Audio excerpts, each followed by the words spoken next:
Bom dia, turminha do oitavo ano, tá todo mundo bem? Espero que sim. Estamos entrando aí na nossa sétima semana aí de quarentena, nossa sétima semana aí dessas aulas online e, se Deus quiser, isso vai passar logo e vamos orar aí para que tudo isso passe logo, ok? Não se esqueçam de tomar os devidos cuidados, sempre que for, evitem sair, mas sempre que forem sair, usem máscara e sempre higienizem bem as mãos. Com álcool em gel ou com água e sabão, tanto quanto sair quanto voltarem, ok? Então vamos lá, turminha. A gente vai falar agora do sistema político e econômico socialista. Turminha, o socialismo ele tem algumas características. Professor, o socialismo é algo ruim? Galera, não é que a ideologia socialista ou a ideologia capitalista seja ruim. O problema é o extremismo seja qual for o assunto ou aquilo que seja debatendo, o extremismo ele acaba se tornando algo ruim. E a gente vai ver aqui algumas das características do sistema socialista, ok? Turminha, uma das principais características é a consciência de classe. O que é essa consciência de classe? Isso está dentro da divisão de classe. Vocês vão ver quem ajudou a formular essa teoria e acabou se tornando bem famosa. Isso quer dizer o quê, turminha? Em outras palavras, a sociedade ela é feita de uma pirâmide. Tem a grande maioria, ela está na base da pirâmide ali, ou seja, tem uma população mais pobre ali que serve quem está em cima. Alguém assistiu o filme O Poço? Tá até na Netflix. É um filme bem pesado, mas ele fala basicamente dessa estratificação social aí do sistema capitalista. Ou seja, quem está no topo tem acesso a melhores recursos e quem está lá embaixo geralmente está com aquilo que sobra. Basicamente essa é a divisão de classe. A consciência de classe é você ter consciência de que você está ali embaixo, de que você faz parte do proletariado, que você trabalha ali geralmente para alguém que está acima de você. Basicamente essa era a ideia que Karl Marx queria colocar na cabeça das pessoas, ok? Sem falar que tem outras características, como por exemplo a descentralização dos meios de produção, ou seja, tanto que tem até aquela frase, se a classe operária tudo produz, a ela tudo pertence, ok? Ou seja, depois dê uma lida aí nessas questões aí socialistas que vocês vão entender, que aí vocês vão ver o que é mais-valia, como é todo esse sistema. Mas só pincelando bem rápido aqui, mais-valia é mais ou menos a seguinte coisa. Você produz um relógio.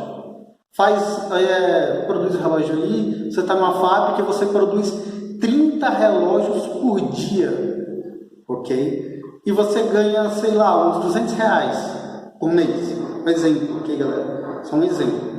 Só que você percebe que um relógio que você vende é R$1.000. Ou seja, você produz muito e ganha pouco.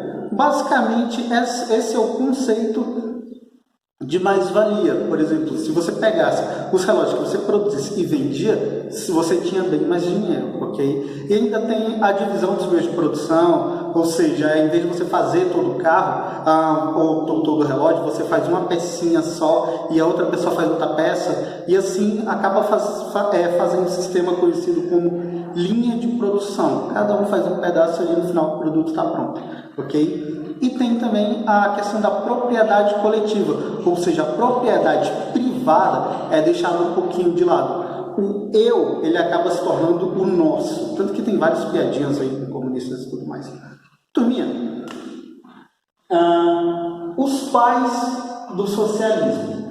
Galerinha, os considerados pais do socialismo são dois carinhas muito importantes para a história e geopolítica do mundo. Que é quem? Karl Marx. Ele nasceu em 1818 e morreu em 1883. E Friedrich Engels. Ele nasceu em 1820 e morreu em 1895. Os dois eram amigos e juntos escreveram vários livros, entre eles o Manifesto Comunista e o Capital, ok? Aí você pergunta assim, professor, esses livros aí a gente encontra, tem para baixar na internet, ok? Vocês podem ler, eu costumo dizer que qualquer fonte de conhecimento que venha agregar algo de bom para vocês é válido. E tem esses dois livros aí, tem muita gente que não gosta deles, principalmente no sistema capitalista, nas ideologias políticas de direita, não gostam muito desses livros. Mas, ele, de certa forma, para você que estuda para concurso, quer dizer, vocês não estudam para concurso, mas vai estudar um dia, mas estuda aí, vai estudar para o Enem, até para concurso, para faculdade e tudo mais, é sempre bom ler esses livros aí, porque sempre tem algumas coisinhas aí que acabam caindo, ok? Esses dois autores aí, eles ajudaram a criar o sistema, ou a criar o pensamento socialista, ok? Aí, turminha, não ficou apenas isso, ou seja, suas ideias foram difundidas. E essas ideias acabou tomando proporções grandiosas. Por exemplo, em 1917, a Rússia, ela acabou adotando o sistema socialista dentro do seu território, na chamada Revolução Russa, que aconteceu em 1917. Já a gente vai falar um pouquinho sobre ela, ok? E, turminha, só que teve essa Revolução Russa, quebrou o sistema ali dos Césares, só que não ficou só nisso. Professor, como assim? Porque em 1922, lembrando que toda essa, como se diz, toda essa questão não ficou só ali na Rússia, não, mas vocês vão entender o porquê se alastrou tanto, ok? Em 1922 foi criada a União das Repúblicas Socialistas Soviéticas, que pertencia a ela o antigo Império Russo e outras regiões aí que foram anexadas a esse território, formando a famosa União Soviética em 1922, ok? Turminha, a União Soviética ela foi característica, por quê? Porque logo após ali antes da Segunda Guerra, ela teve um rápido processo de industrialização. Isso fez com que os países pertencentes à União Soviética acabassem crescendo economicamente. E isso ajudou, logo após a Segunda Guerra, como tem um carro passando também, todo esse processo de industrialização e crescimento econômico impulsionou a União Soviética a uma das grandes potências mundiais, principalmente depois da Segunda Guerra Mundial aí. Que isso foi um dos fatores aí que acabou gerando aquele choque entre as potências capitalistas e socialistas. A gente viu sobre o capitalismo na aula passada, lembra-se? E acabou gerando um choque em algo que a gente vai ver nas próximas aulas, que é a Guerra Fria, ou seja, o mundo bipolar. Ele estava dividido entre o sistema capitalista e o sistema socialista, ok? E vocês vão ver que tem muita referência em filmes, desenhos, HQs, jornal, enfim, várias coisas aí, tem muita referência sobre esse mundo bipolar. Era para a gente tratar nessa aula, mas eu preferi falar sobre, primeiro, o capitalismo numa aula, o socialismo em outra, e depois falar do mundo bipolar, que é quando as duas ideias vão entrar em choque. Ok? Então, com esse choque aí, a União, no caso, com esse funcionamento aí, depois da Segunda Guerra Mundial, a União Soviética ela acabou entrando em choque, principalmente com os Estados Unidos, porque os Estados Unidos era a grande potência capitalista, ok? E também outros países começaram a adotar o sistema socialista, como, por exemplo, China e Cuba, ok? Mas antes, a gente vai falar disso aqui, ó. A gente vai dar uma pincelada aí, a gente vai falar sobre a Revolução Russa, galera. Só dar uma pinceladazinha aí sobre o que foi a Revolução Russa.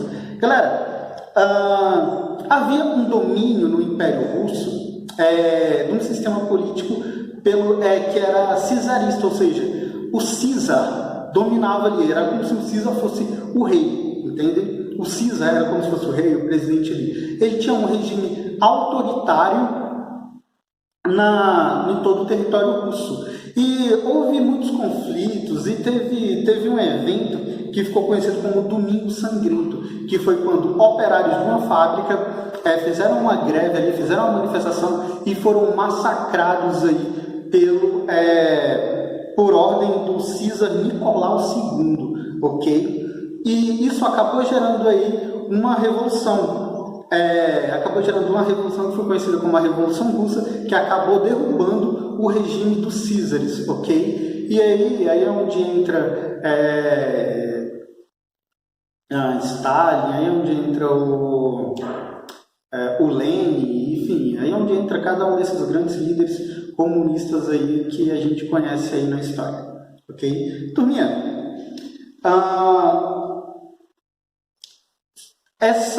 só que eu falei de China e de Cuba, né, que eles adotaram o sistema socialista. Só que o socialismo neles não aconteceu de uma forma igualitária. Era meio que controverso. Por quê? Porque os trabalhadores não estavam no poder. Ou seja, tinha uma elite burocrática ali, conhecida como Partido Comunista, ok? E esse Partido Comunista, eles detinham como se diz, os meios de produção ali. Então, eles tinham praticamente quase todo o lucro daquela região, daquele país ali. Ou seja, toda aquela questão do socialismo, de dividir e tal, de ser igual, acabava sendo um pouquinho quebrado aí, justamente por causa desse Partido Comunista. Só que em 1970, o socialismo ele começou a dar sinais de decadência, ou seja, começou a ruir. E isso levou com que, como é que eu posso dizer, os países ali no seu sistema ali de socialismo não conseguissem suprir a necessidade ali dos integrantes ali, principalmente lá na União Soviética. Isso fez com que muitas pessoas passassem necessidade, e se as pessoas passam necessidade, elas perdem o poder de compra e a economia, de certa forma, ela cai. Isso se tornou tão grande que em 1991 a União Soviética chega ao fim. Com a União Soviética chegando ao fim, acaba se desintegrando em 15 países, com exceção aí da Estônia, da Letônia e da Lituânia, que os ex-integrantes da União Soviética aí... Perdão, também, eu acabei engasgando. Mas boa parte dos países aí da União Soviética, eles entregam a CEI. A CEI é o quê? A Comunidade dos Estados Independentes, ou seja, são países aí que conseguiram, são estados. Para o seu estado, o estado não vai ter seu país. Quando eu falo de estado, eu estou falando de formas de governo, ou seja, de um governo completo ali, ok? Que conseguiram a sua independência ali, que conseguiram se emancipar e se separaram da União Soviética. Com exceção aí da Estônia, da Letônia e da Lituânia, ok? Tirando esses 3 países aí, os outros eles fazem parte da CEI, que é a Comunidade dos Estados Independentes, ok? Turminha, que aí eles têm, tipo como se fosse uma espécie de União Europeia, só que com esses países, tipo um bloco econômico, ok? Turminha, o socialismo na China. Galera, o socialismo na China, ele começou basicamente após a Segunda Guerra Mundial ali.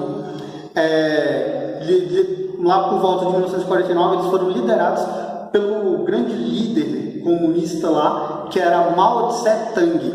Ele acabou sendo o líder ali e acabou promovendo a Revolução Chinesa, que acabou gerando aí a República Popular da China. O socialismo, então, ele foi instaurado ali na China ali, teve a economia planificada, mas, turminha, isso acabou gerando alguns problemas para a população, como, por exemplo, a opressão. Tanto que muitos falam que lá na China tem um regime autoritário, e tem mesmo. Ou seja, muitos direitos, como liberdade de expressão, não existe lá. Como, por exemplo, na Coreia do Norte, não existe. e muitos direitos ali da população foram tirados, ok? E isso é uma grande controvérsia até hoje. Tem, como se diz, tem gente que defende o sistema, tem gente que fala mal do sistema, mas todo sistema tem seu lado bom e tem seu lado ruim. E no caso da China teve uma melhora econômica ali no começo, mas acabou como se diz, tendo essa opressão aí da população, até que com a morte do Mao Tse Tung em 1976,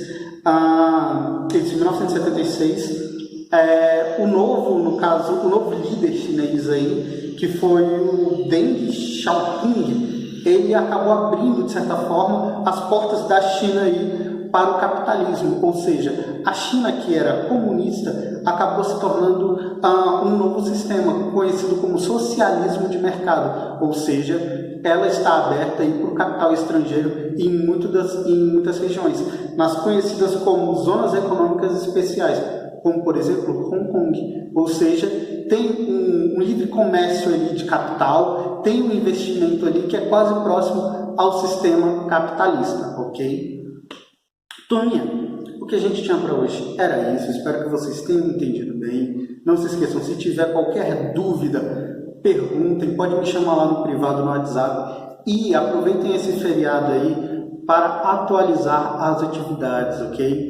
Então fiquem bem, tenham uma ótima semana e não se esqueçam, não saiam de casa. E se forem sair,